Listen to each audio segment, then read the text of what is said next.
It's me again, Elonga Vlog. So, ayan, what's up? Ayan, kamusta kayong lahat, guys? Shoutout sa lahat ng Mardi Nation. Shoutout sa lahat ng BMAC supporters dyan. And shoutout sa lahat ng sumusuporta sa akin mula noon hanggang ngayon. So, for today's video, ayan, i-reaction natin yung isa sa mga vlog ng Mardin kung saan, ayan, ito medyo kakaiba. I-reaction natin yung isang vlog nila sa Laperal House na matatagpuan sa Baguio City. So, sinasabi dito na isa itong haunted house. So, oh my God. Matatakot ba ako dito? So, ayan, bago kumpisan ang reaction video na to, kung bago pa lang kayo sa channel ko, please subscribe Elonga Vlog and click the notification bell para maging updated kayo sa aking upcoming videos, reaction videos, and also live streaming, guys. And don't forget to subscribe Mariano GTV. Ito nga, guys, ito kay reaction natin ngayon. So, ayan, nasa description po ang kanilang link. And also, don't forget to subscribe BMAX TV. Ayan, isa sa mga sinusuport din natin yan, guys. At nasa description din po ang link nila, pati po yung pages nila, guys. So, thank you in advance. So, guys, ito na, may nakapunta na ba rito sa inyo? Ayan, maliban sa Mardi. So, ayan, tunghayan natin, sabay-sabay nating panoorin. Sit back and relax. Ayan. Watch and learn. Char. So, ayan, guys, samahan nyo ko. Ayan, sana tapusin nyo ang video na to. Let's play the video. Ito ang Laperal White House na matatagpuan sa lungsod ng Baguio City. Pinaniniwalaan ng karamihan. Ayan. So, Laperal White House matatagpuan sa Baguio City, guys. Na ang Laperal House ay isa sa mga pinakakilala at kinatatakutang bahay dito sa Baguio. Ang Laperal House ay binuo ng pamilya ng mga Laperal noong 1920s at sinakop sila noong World War II 1940s. At ang bahay na nasabi ay ginawang headquarters o kuta ng mga Hapon noong panahon ng digmaan. Dito nila isinigawa ang panggagahasa, pagmamaltrato, pagpatay, pagpaslang at ang lahat ng uri ng karahasan sa mga taong pinaniniwalaan nilang kakampi ng mga Amerikano. Dito rin sinasabing namatay si Doña Victorina habang ang kanilang anak ay nasagasaan habang hinahabol nito ang kanilang kasambahay. At sa sobrang konsensya ng kasambahay, dito ito mismo nagpakamatay sa attic ng bahay. Ngayon, isa na itong fine dining restaurant. At samahan nyo kaming ma-experience at matikman ang mga Ayan. So, ito yung dating haunted house na ginawang restaurant na ngayon, guys. Bongga!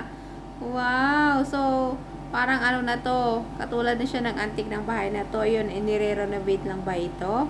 No, guys, na kasi panahon pa ng mga Hapon daw to eh. So, pero sa tingin ko, bakit ang daming nagbago? Siguro na-renovate na ito, guys, no? sa isa sa mga pinaka-nakakakilabot na lugar dito sa Baguio, ang Laperal House. Taas mo.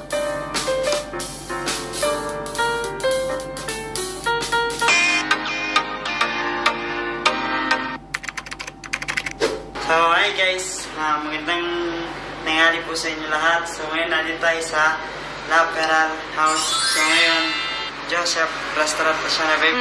So, syempre guys, yung pagramdam natin, syempre, alam niyo na, parang wala man.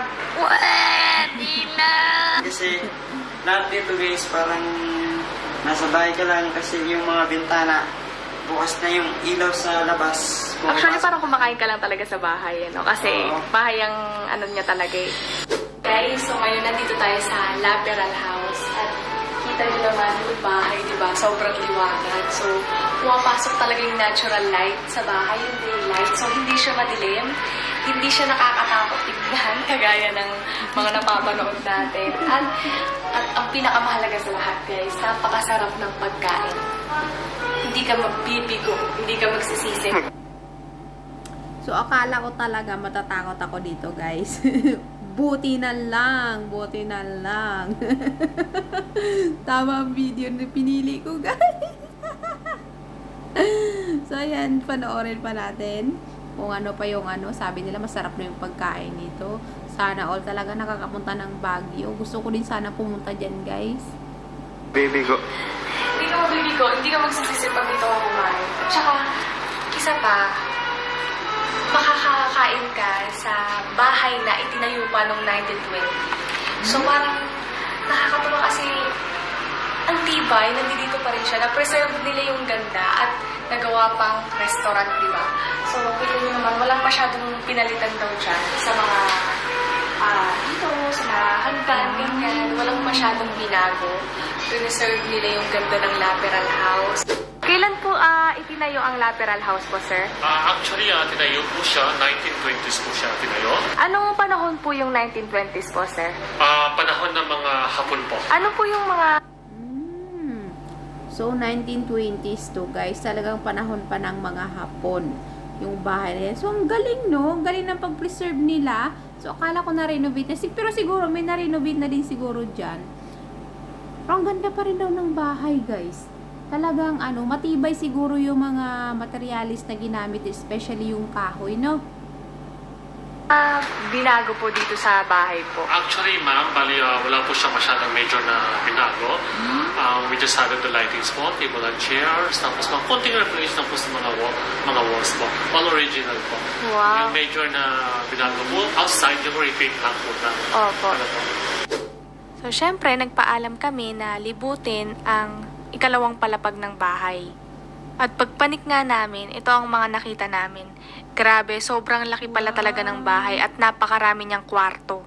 Sabi dito, hindi daw masyado binago ang interior ng loob ng bahay. Mas nag-focus sila sa labas ng bahay. At siya nga pala si Sir Aldrin, siya nga pala yung nag-tour sa amin sa loob ng Laperal House.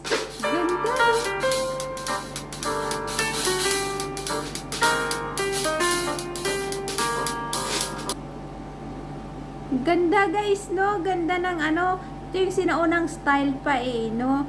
Yung bahay. Pero kahit luma na siya, pagka pumasok ka, mapapahanga ka pa rin, parang nasa ibang bansa ka kasi ganito din yung may mga ganitong style pa yung sa ibang bansa Yung bang purong kahoy yung ginawang bahay.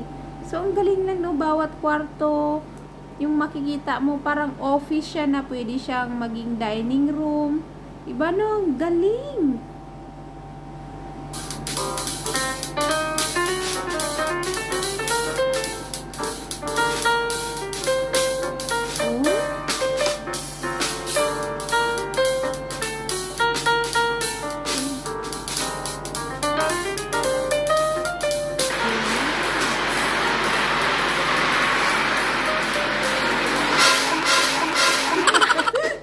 Nagulat ako kung gusto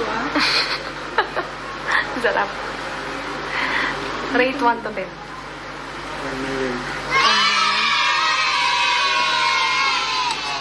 Bon appetit. Galing kumakain na sila, guys.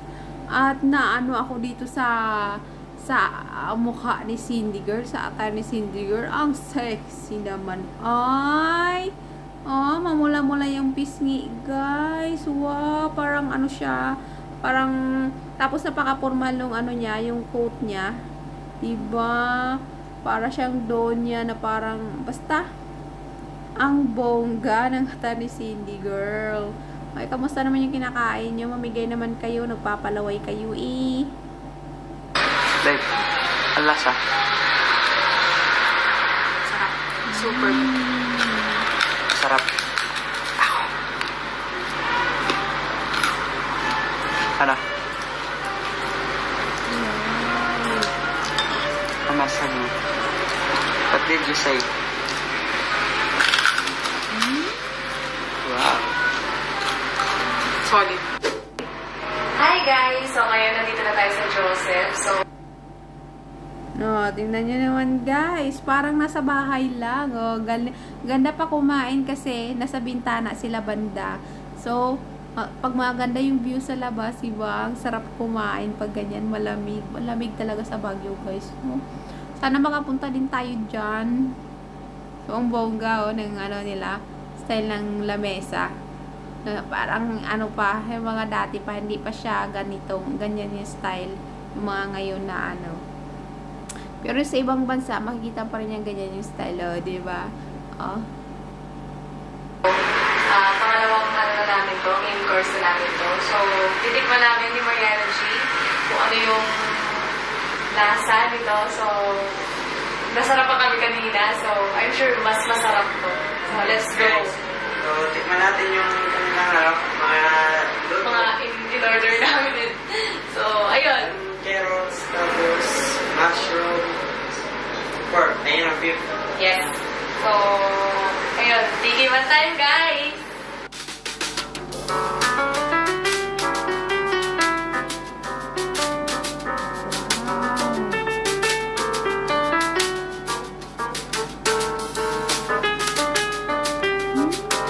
Galing ng Guys. creating. Ito naman yung ano, mga social. Oo, ganito. Diba? Paano? Kunyara, yan, nandyan mo na kumari. Ayun yun, no? So, tinidor. Tinidor. Oo. Kutsilyo. Tapos, sige, itutusok mo doon. Tapos, ganyan lang. Ganyan. Parang hindi ganun, ha? Lambot. Tapos, syempre, pipilpil mo. Yan. Ano? Ano? Tapos, ito mo yun.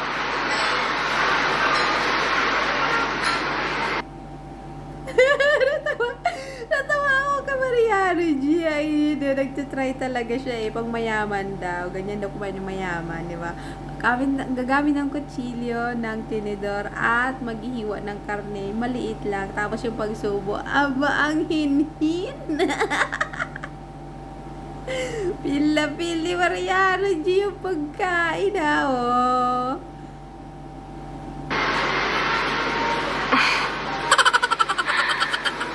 Ano lasa? Sarap. Nasa ano? Lasang pang ano? Nakalimutan ko na ako. Paano ko? Sarap.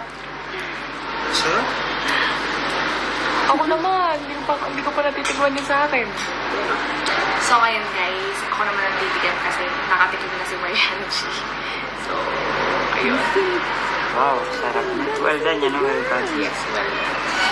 Bigay siya ko ang tas na kumain si Mega Mall. Tapos pinapa-well done ko yung ribs. Well done. Wow.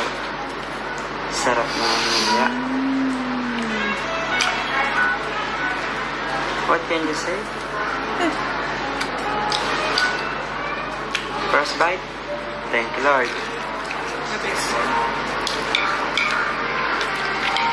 Solid yung last niya, babe. The best to yung pagkain, guys. Masarap. Sana all. Oh, sobrang puting-puti na ni Cindy, girl. As in. Sana all, oh, diba? Oh, dami na namang nainggit sa inyo. Kasi Cindy, girl, lalong gumanda. Kasi Mariano G namin, gumwapo din lalo. Guys, tumaba-taba na. Diba? Ganyan mag-alaga ang isang Cindy, girl. Sarap. Ang last niya.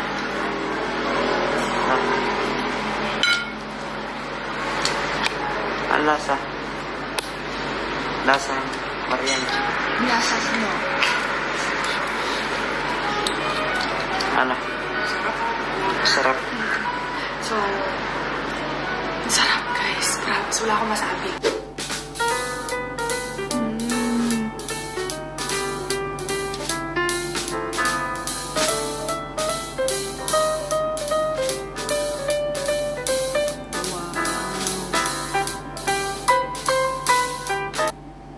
Tingnan Tingnan nyo naman guys yung setting, oh. Table setting nila guys. So, galing. Bongga. Bonggalicious.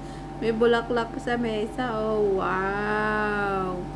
At wala daw si girl masabi sa sarap ng pagkain. So, ayan.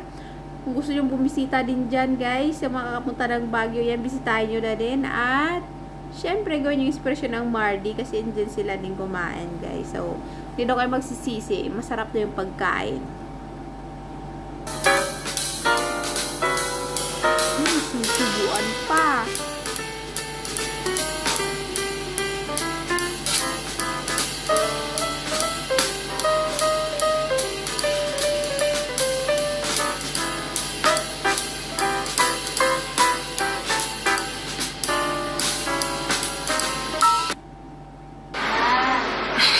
Ba't ka nakanganga? Wala pa yung dessert na Bigla ako akala ko tapos na. Nakangapag Sounds na. yung sound sa akin to.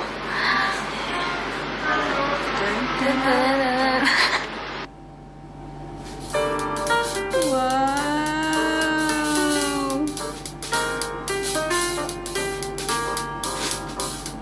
Ganda! Sarap! May strawberry guys! So, yun guys. Mag-pay the big challenge kami dalawa ni Marnage. Ayun. Iaangat ko Time to yung bayad ATM na.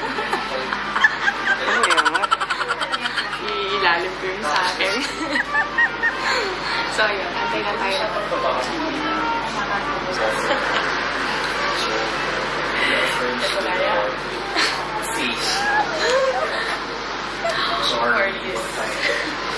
Lawis mo na. Dalawa ka ba yung nakaganyan, tag-isa? Hindi ganyan. Yung isa nakaganyan. Yan, ganyan. Hindi ganyan. Baka di kaya ng kasi na. Ba't may sulat yun sa'yo, babe? Ha? O wala? Ito yung sulat ko sa akin. Ganun. Ano ba ito?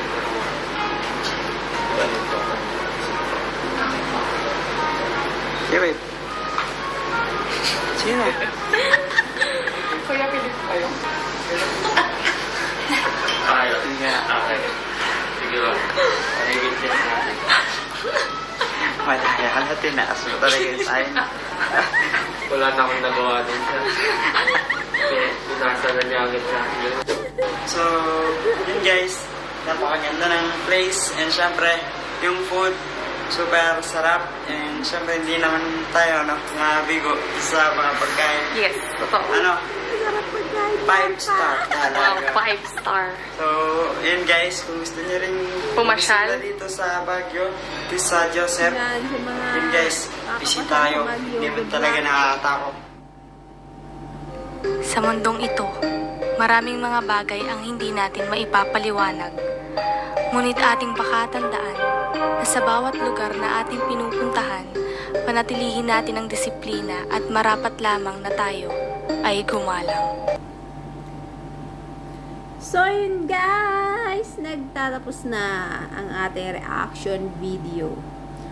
So, ayun, sa mga gusto pumunta ng Baguio at para masilayan din yung ganyan na bahay, ayan, Laperal House, makatikim ng masasarap na pagkain, ready nyo na rin yung bulsa ninyo guys. So, ayan guys, kung nagustuhan nyo ang reaction video na to, please do like, ayan, comment po sa baba, and also pakishare na rin guys para makilala po tayo ng iba, and also para makilala din nila ang ating Mariana GTV and BMAX TV at masuportahan din po nila guys. So, maraming salamat in advance. So, yun guys, sa lahat ng tubambay dyan, ayan, nanood kasama ko. Nakitawa, kinilig, o ano man dyan, ayan, shoutout po sa inyong lahat. Maraming salamat sa inyong walang sawang suporta. So, ayan guys, ingat po lahat. God bless us all. I love you all guys. Babush!